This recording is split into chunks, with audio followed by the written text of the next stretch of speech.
Bonjour à tous, on cherche à comprendre comment faire pour utiliser l'ICO pour évaluer des compétences. Il faut déjà savoir faire deux choses. La première, c'est savoir dans un plan intégrer les compétences ou intégrer des compétences directement dans un devoir.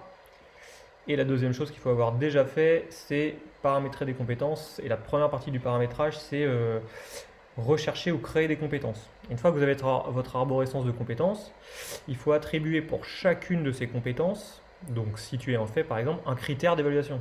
Un critère d'évaluation, c'est comment je vais faire pour noter quoi.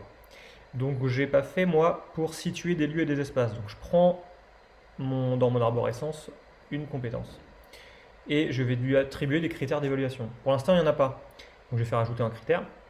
Il met un critère par défaut qui est pas mal en fait. Il met 4 niveaux de maîtrise en gros et je peux définir le critère et surtout je peux faire une échelle descriptive en décrivant qu'est-ce que c'est qu'un bon niveau de maîtrise. Alors soit je remplis tout parce que j'ai des échelles descriptives prêtes, soit je le fais pas et du coup je pourrais quand même évaluer sur ces critères d'évaluation standard.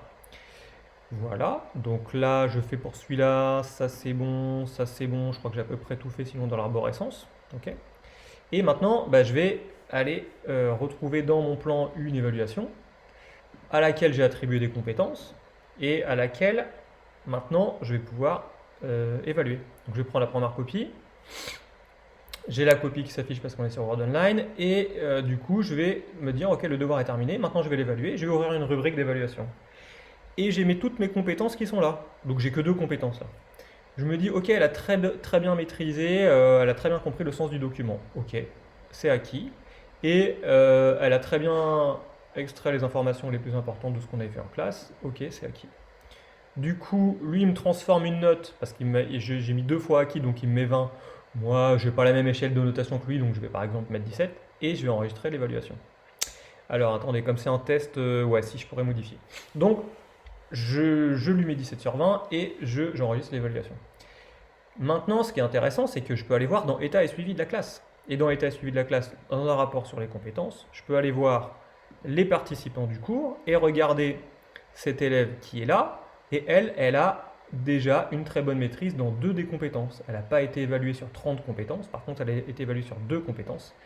Et donc, c'est intéressant. Et je vois aussi l'évaluation qui apparaît. Il y a plusieurs évaluations par compétence. Ça, c'est les premières de septembre. Je peux aller voir aussi par compétence. Donc là, c'était analyser et comprendre un document.